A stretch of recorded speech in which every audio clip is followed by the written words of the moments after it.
and stuff. What's up, YouTube? Happy Friday. For those of you that have ever lived in Hawaii, happy Aloha Friday to you. In Hawaii, we do Aloha Fridays because aloha, love, excitement. It's Friday, it's the end of the week. So we're all really happy down in Hawaii when it's Friday. So I want to share that Aloha Friday spirit with you guys. I should have worn my Hawaiian flower, would have been more official, but I got some flowers going on here. So happy Aloha Friday to all of you. It's maybe lunchtime for some of you on the East Coast. Still morning time for those of us on the West Coast in sunny Arizona, where the weather is confusing because right now it's warm and kind of hot, where a couple days ago it was freezing cold. If you're just joining me live or you guys watch the recording, let me know where you guys are watching me from. Send me a comment down below. I love being able to connect with all of you from, all over the world. It's kind of cool. I wish we could actually meet in person, but it's interesting. Technology hates me. There we go. Now I can kind of see my feedback here. Yeah, Phoenix is warm. Holy moly. I bet everywhere else is nice and cool. So what's up? Let's get to talking about today's subject. For those of you that have never met me before, you're just jumping on live. My name is Cece Crosley. I'm the founder and owner of Bookkeeper Bootcamp. I've got some videos here on YouTube. I plan on releasing a few more for training purposes, but I teach people how to become freelance bookkeepers. I do some webinar trainings with them. I'm wrapping up actually my last month of training for the year, and exciting news for some of you. I mentioned it in my last live. I will be doing a speaking gig. Well, I will be speaking at the Tax and Accounting Summit in Orlando this December 3rd and 4th. And for those of you that are in bookkeeping or in the accounting world and you guys are looking to kind of revamp your skill set or get into the tax and accounting side of things, I would recommend going to this summit. There are going to be a lot of different speakers, myself included, awesome trainings. It's a real great place to network, build that colleagues list. For those of you that have watched me in the past, and I've mentioned having a CPA as kind of your, go-to person in partnering, hey, that's a perfect place to meet them. I know there's just going to be a lot of people there. You guys can visit taxaccountingsummit.com and there'll be more information there. And for those of you that are very serious about attending, I do have a discount code for you. So shoot me an email at bookkeeperbootcamp@gmail.com and I'll get you guys as much information as I can. But it's going to be really awesome. Krista Tyus, she is an EA and I believe an accountant as well. You guys can find some of her videos on YouTube. She's the one hosting this awesome summit. So take a look at her stuff, and she's got some really awesome pearls of knowledge that she can share. But she's doing a really good job at hosting that summit. So I just want to let you guys know because I want to make sure that you guys have as much resources as you can get as far as, being a bookkeeper in the freelance world, accounting. Anyway, today's video, we are talking about how to talk to your bookkeeping clients, potential clients, maybe current clients. We are coming towards the end of the year. So this is where we can start to use preparing taxes or cleaning up the books, kind of start having that conversation with other people, with not just people, other clients, your clients that you currently have, maybe some of those potential clients that are on the back burner, jeez, and start to develop this conversation. For those of you that are kind of more introverted, I totally get it. This is what this video is all about. It's kind of just giving you guys my basic rundown on how I do it, how I start the conversation with any client about their bookkeeping. And it really is kind of the who, what, when, where, why, how, and then did it work? That is my formula. And I developed this formula based on this really awesome book. It's called The Creative Catalyst. It's a marketing book it's called The Creative Catalyst, How to Create Better Marketing. It was written by a good friend of mine, Matt Seltzer. We're actually good old school friends, like middle school friends. He is an amazing marketer and he asks different questions and he kind of tells us that we are all marketers. if you are owning your own business and you're a freelance bookkeeper, we are our own marketers. So it's a little harder to do, at least for me, because I'm an accountant. I don't do marketing, but I need to so I can get those clients in the door. So that's why I ended up picking up his book. I needed, hey, London, how's it going? Gosh, what time is it there? But it's beautiful. It's hot here. I'm lucky. I'm in the shade here. And we've already got some questions. So yeah, this live, as all of my lives are, definitely live Q&A. So feel free to drop in any questions that I might be able to answer for you, even if it's off topic. I'll do my best to get around to answering to them. Anyway, let's go ahead and just quickly talk about my subject of about how to talk to your potential clients or your current clients and talking to them just about anything in general. Like, this can be used to upsell, or this can be used to sell new services. We start with the who, right? We must know who we're trying to reach. Who is our demographic? What is our demographic? What is our niche? What is the industry we're going into? So who, we must know who. That means that, really sit down and think about the industry and the niche that you guys want to serve, the people that you're going to want to talk to, things like that. Know who your who is. We also must know what, right? What should we say to them? What should be, that's kind of the elevator pitch, right? We want them to know why we're talking, what we should say to them. So are you going to upsell them? Are you going to try to convert them as a potential client into an actual paying client? Start working on those lists. I can do another video maybe down the road about how to start your elevator pitch and exactly what you should start to say to your clients. But to make sure that this video doesn't go over too long, I want to make sure that we keep that sweet and simple. Again, we must know what we should say to them. We must know when to say it, right? The when is the delivery. Is the delivery about taxes going to be more effective in the middle of the year, right before taxes? Really start to strategize about when it is you guys want to talk to these clients. When do you get in front of them? When do you call meetings about it? I say taxes because at the end of the year, a lot of people, a lot of businesses, a lot of home-based businesses, or like mom and pop shops, they haven't been doing bookkeeping, and they haven't, they want to do it quickly, or people want to clean up their books. Big corporations want you to clean up their books because things are just being done willy-nilly, whatever. This is the perfect time to talk to them about cleaning up the books, taxes. So when I talk about the when to say it, that's what I'm referring to. When would be the best time to get in front of these clients? Really start to strategically pick out what it is you do in your services for your clients, and when would be the best time to start pushing that, right? Like, for instance, stores aren't going to push a fall sale in the summer or in the winter after fall is done. Start to get strategic with that. We must know where to say it. Where are we going to say it? Are we going to say it in a meeting through Zoom? Are we going to say it when we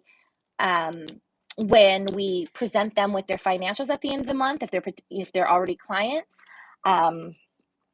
Do we say it over social media? Things like that. It's like, where are we going to put this message? Where are they going to be?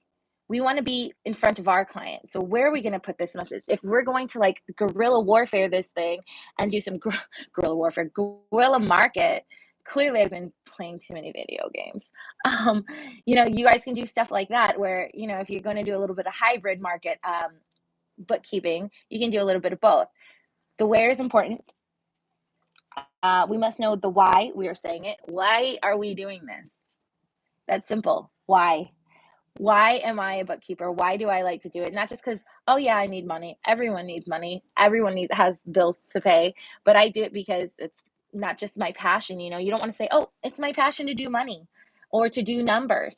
I love them. I love them so much. I'm really good at it. Imagine if someone said that about, I don't know, something that you're trying to buy, like, oh, I'm really good at fixing computers. They want to know why they want to know why we're saying it, or why we do what we do. You need to give a better example, something more personable, something more relatable. Maybe, you know, you don't have to go in and like break down your personal life because, you know, this is a professional client that you're talking to. Maybe do something that's more related to that subject, to that industry, and then go from there. Pick out a pain point that you're trying to solve for this client. Tell them how valuable you are to them. So why we're saying what we're saying is the why that we are also doing what we do, right? We want them to know why we do it and the service, what our value is to them.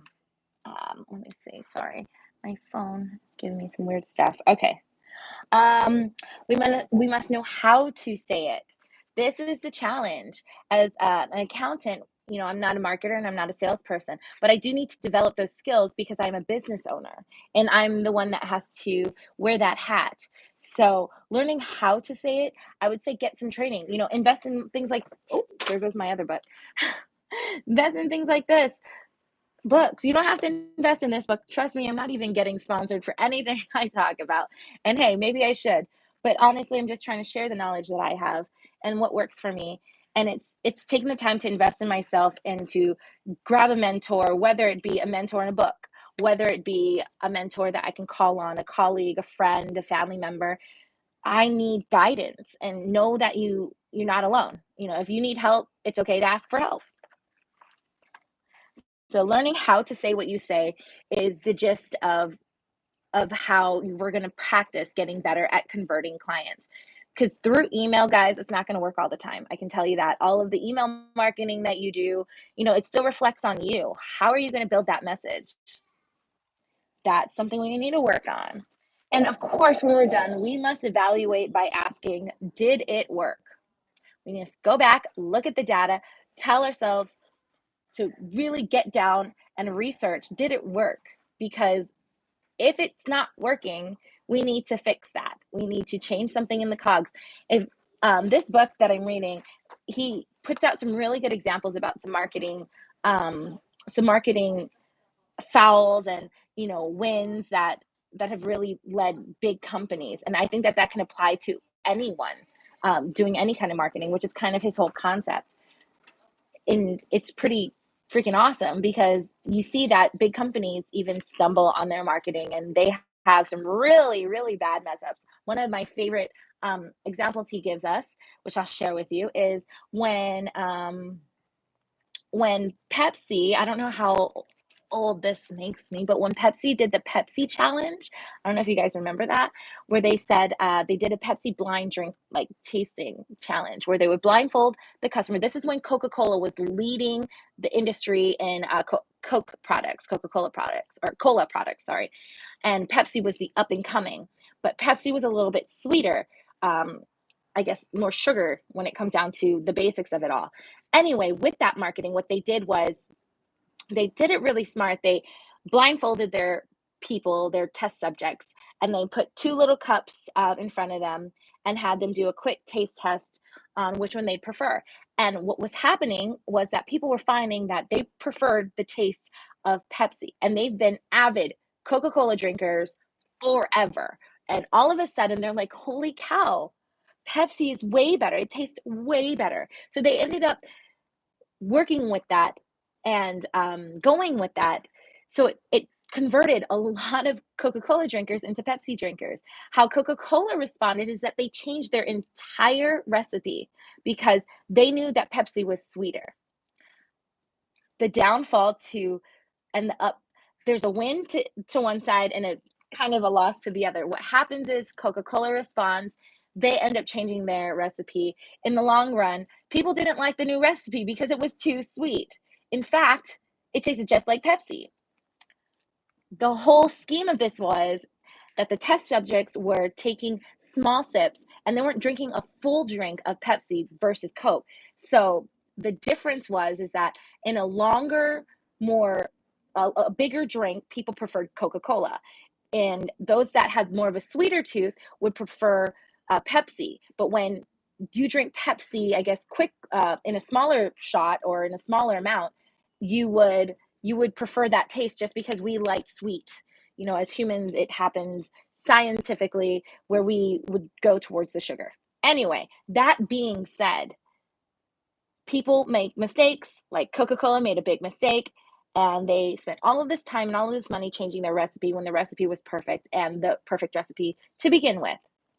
Pepsi just had a better marketing plan, and it was very simple. So, with that being said, make sure that you guys don't be discouraged if your plan fails the first time. Keep trying, keep looking at the who, the what, the when, the where, the why, the how, and reevaluate, did it work?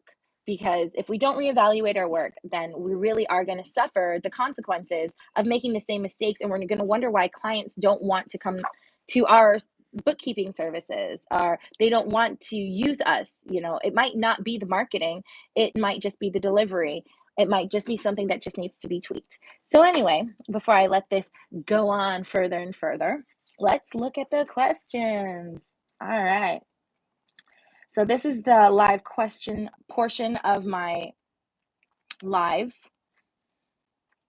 Again, if you're just tuning in, let me know where you're watching me from. I'd love it. We've got Orlando in the house. What's up, Orlando? What's up, Richard? Who's in Orlando? Mao's in Orlando. Oh, my phone might overheat, so I better hold it in the shade. That happened. 7 p.m. and raining. Oh, boy. That's in London. Okay.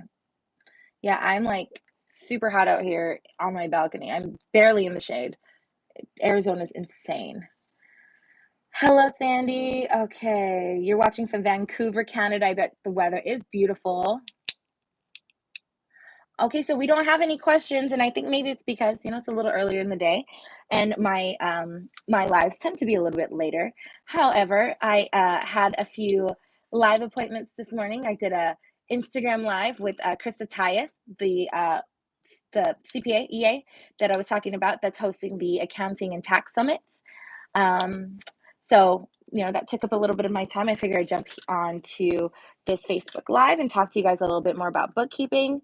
Some of the topics she talked about was just answering some questions about some jewels about how to time manage better, and how to, I don't know, how to do, what would be something I could tell people that have already done bookkeeping, they have been a CPA, or they already have knowledge of bookkeeping. So for those of you who do follow me and you guys already have bookkeeping knowledge, here was the pearl that I dropped for Krista Tyus and her community and her audience. If you're in QuickBooks and you're worried about, doing a transaction, say like a journal entry, and you're like, oh, is this going to work? Is it a debit or is it a credit? How is it going to affect the balance sheet? How is it going to affect the profit and loss sheet? Am I doing it right? My golden pearl would be jump out of that and utilize the sample company, because the sample company is like my test run company. I use that to make sure that I don't leave an audit trail. There we go. I don't leave an audit trail on my client's account, because everything we do in a QuickBooks accountant, QuickBooks Online, there's an audit trail. So what you click, who entered the record, when it was voided, whatever was happening, all of that is taken into consideration in the audit trail for QuickBooks. So QuickBooks can pull that up and you can see everything. So if you don't want that audit trail and you want things to look cleaner, you don't want your client to be like, why is there 2 different journal entries on this one job in this one project? Because that sometimes happens. Jump out, get into your sample company, and use that company as kind of your reference. There aren't too many things that can't do it. I mean, like reconciliations, paying credit cards, things like that it cannot do. Those you need to have live. Oh, I'm sweating out here. Holy cow. Anyway, that was the kind of golden pearl that I sent to them, and something I wanted to share with you guys as well. For those of you that are interested in taking bookkeeping courses, I do have one more for for this last month of the year. I am not teaching in December. I will be reteaching again in come January, but shoot me an email at bookkeeperbootcamp@gmail.com if you have questions about joining my boot camp in November. It's the 2 weekends before Thanksgiving. I don't know what the dates are on that, but shoot me an email if you're interested. They are 4 days, 2 weekends. So Saturday, Sunday, and then again Saturday, Sunday before Thanksgiving. It's just my Bookkeeper Bootcamp course. So if you've never done bookkeeping before and you want to learn, or you have done bookkeeping, and you're just interested in just brushing up, whatever it might be, take a look at, just take a look at. You're going to have to jump into your email, shoot me an email, and I can tell you guys more detail about it. We are running a promo, and I did kind of mention this yesterday, and I totally forgot that we still have the promo. So the promo is for if you sign up, you get two. I think it's the first 5 people that are, or 10 people that sign up. You get 2 free months of personal coaching. Geez, it's so hot out here. I can't even think. 2 free months of personal coaching with me. Um, Again, hit up bookkeeperbootcamp@gmail.com for more details.